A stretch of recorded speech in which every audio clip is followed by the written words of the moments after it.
Bye sell rent properties at propnationindia.com। हमारे पिछले video में हमने बात की थी कि किस तरह से थोड़ी सी स्मार्टनेस दिखाकर आप प्रॉपर्टी खरीदते समय अपने लाखों रुपए बचा सकते हैं। उस वीडियो पर आप लोगों ने जो प्यार हमें दिखाया है उससे उत्साहित होकर हमने एक अगला वीडियो हम आपके लिए लेकर आए हैं और इसमें हम बात करेंगे आज कि एक फ्लैट पर क्या क्या चार्जेस लगते हैं, क्योंकि जो लोग हमारे पास आते हैं उनमें से करीब 60-70% लोगों को इनमें से बहुत सारे चार्जेस के बारे में जानकारी नहीं होती है। तो हमने ये सोचा है कि ये सारी चीजें आपको पता रहेंगी, तो जब भी कभी आप मार्केट में निकलते हैं प्रॉपर्टी परचेज करने के लिए तो आपको ऑलरेडी ये सारे चार्जेस पता होंगे कि ये चार्जेस एक फ्लैट के साथ में लगते हैं। तो आइए आज के इस सेशन में हम बात करना स्टार्ट करते हैं। इस क्रम में सबसे पहली जो चार्ज आता है, सबसे पहला जो एक चार्ज जिसको कहिए, वो होता है बेसिक सेल प्राइस।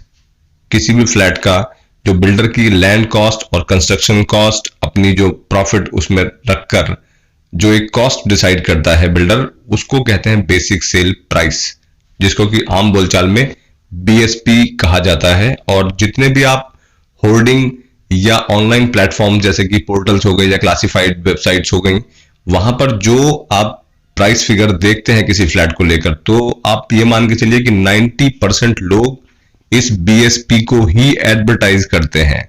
उसका रीजन क्या है कि ये काफी कम होता है as per the actual cost. Actual cost जो होती है फ्लैट की वो कहीं ज्यादा होती है इस बेसिक सेल प्राइस के मुकाबले।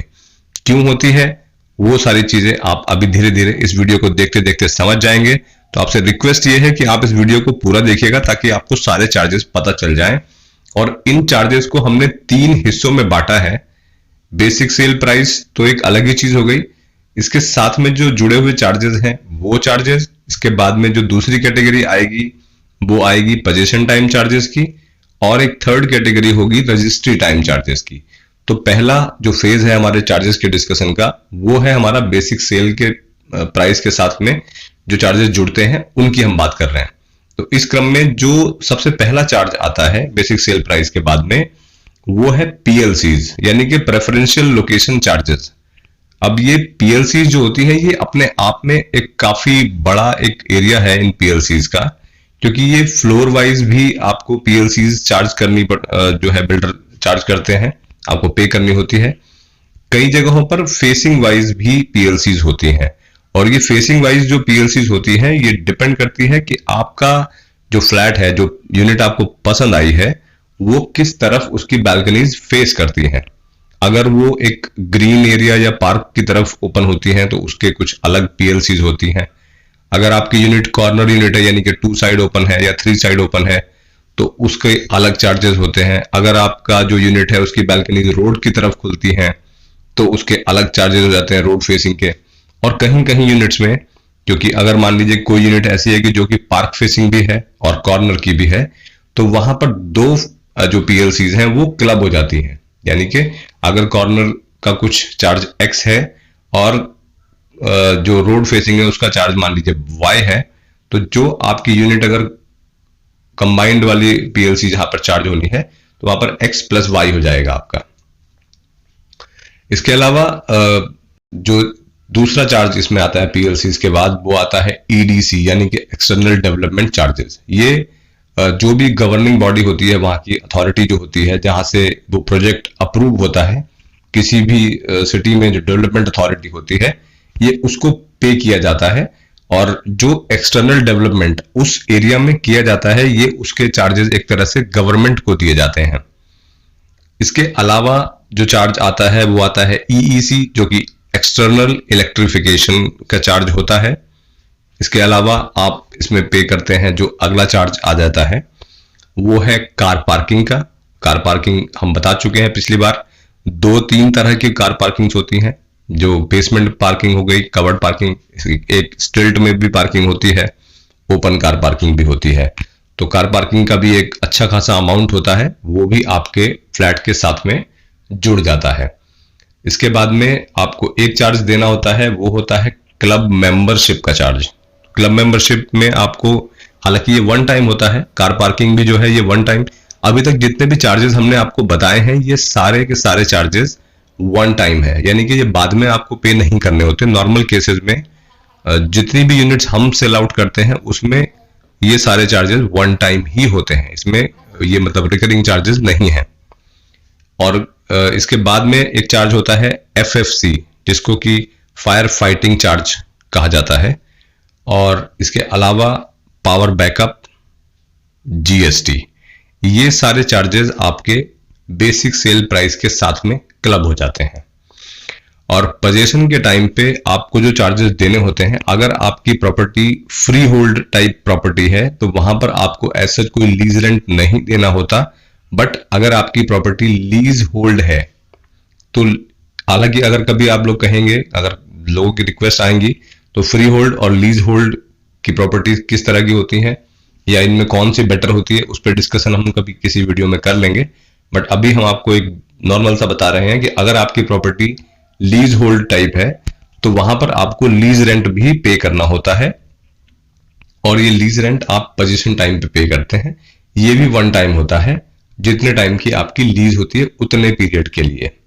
इसके अलावा आप पोजीशन टाइम पे एक और चार्ज काफी आप लोगों ने सुना होगा, IFMS। IFMS क्या होता है? ये होता है इंटरेस्ट फ्री मेंटेनेंस सिक्योरिटी, जो किसी भी सोसाइटी का एक तरीके से बैकबोन समझ लीजिए इसको, कि सोसाइटी जब लॉन्ग टर्म में रन होती है तो वो IFMS के इंटरेस्ट से ही, उसके जो बड़े बड़े अगर कभी कोई मेजर रिपेयरिंग होनी होती है तो वो IFMS के इंटरेस्ट से ही कवर हो जाती है। इसके अलावा पोजीशन पर आपको एक चार्ज और पे करना होता है, वो होता है इलेक्ट्रिक मीटर का, जो आपका लोड लेते हैं आप बिजली के लिए, उसके इंस्टॉलेशन का चार्ज, ये भी वन टाइम होता है। और इसके अलावा अगर आपकी सोसाइटी में आप PNG के कनेक्शन के लिए ऑप्ट करते हैं तो PNG कनेक्शन के लिए भी आपको पे करना होता है। हालांकि वो बहुत नॉमिनल अमाउंट होता है, बहुत बड़ा अमाउंट वो नहीं होता है। और अगर आप पोजीशन टाइम पे कुछ एडिशनल पावर बैकअप की डिमांड बिल्डर से करते हैं तो आपको एडिशनल पावर बैकअप के लिए भी चार्ज देने पड़ते हैं। वो पर KVA के हिसाब से होते हैं, ये 10-15 हजार पर KVA से लेकर 25-30 हजार पर KVA तक हो सकते हैं। इसके अलावा आपसे लिया जाता है पोजीशन टाइम पे एडवांस मेंटेनेंस चार्जेस, यानी कि AMCs जिसको कहते हैं। इसमें आपकी जो भी मेंटेनेंस फिक्स होती है मंथली, अगर एग्जांपल के तौर पे आप मान लीजिए कि 2 रुपए पर स्क्वायर फीट का मेंटेनेंस है और आपने जो फ्लैट परचेज किया है वो 1000 स्क्वायर फीट का है, तो आपकी जो मेंटेनेंस हो जाएगी पर मंथ की, वो हो जाएगी 2000, और उस पर GST भी लगता है, तो वो GST लगता है 18% का। तो यानी कि ये आपका हो गया 360, उसमें और ऐड हो जाएगा, यानी कि आपका 2360 पर मंथ बन गया। इंटू 24, अगर 2 साल के लिए ले रहे हैं, अगर 1 साल के लिए ले रहे हैं तो इंटू 12 करके वो आपसे एडवांस मेंटेनेंस चार्जेस ले लिए जाएंगे। ठीक है, तो इस तरीके से आपके पोजीशन टाइम चार्जेस हो गए।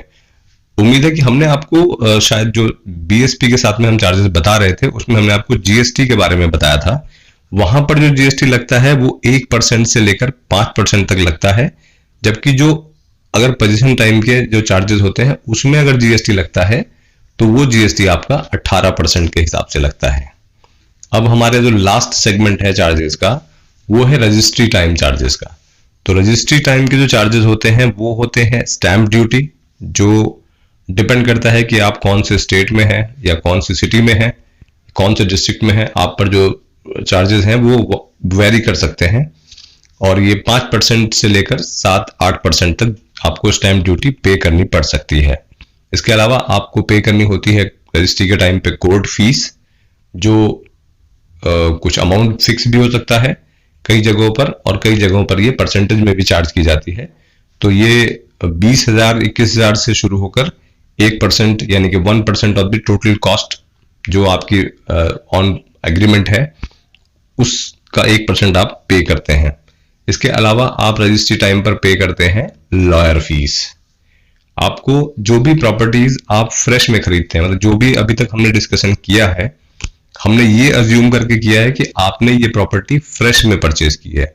और जब भी आप फ्रेश में प्रॉपर्टी परचेज करते हैं तो आपको एज सच कोई ब्रोकरेज किसी को पे नहीं करनी होती है। आपको ब्रोकरेज तब पे करनी होती है जब आप कोई प्रॉपर्टी रीसेल में परचेज कर रहे होते हैं।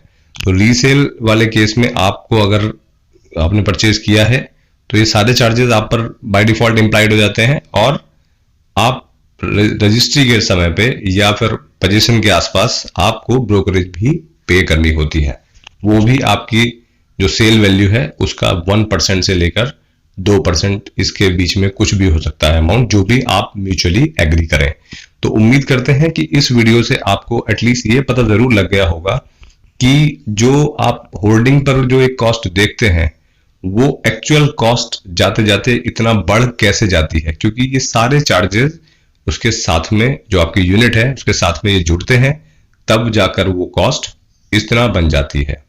तो उम्मीद करते हैं कि आपको आगे आप जब भी कभी प्रॉपर्टी परचेज करने के लिए निकलेंगे लॉकडाउन के बाद में, तो आपको चार्जेस समझने में कोई प्रॉब्लम नहीं होगी। और अब बात कर लेते हैं कोरोना लॉकडाउन की।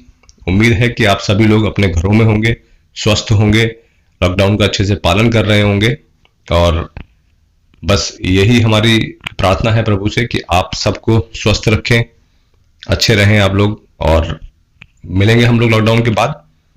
तब तक अपना ख्याल रखिए, घर में रहिए। Thank you very much for watching the video. अपने दोस्तों के साथ में इस वीडियो को आप शेयर कर सकते हैं जिनको आपको लगता है कि इन चार्जेस के बारे में नहीं पता होगा।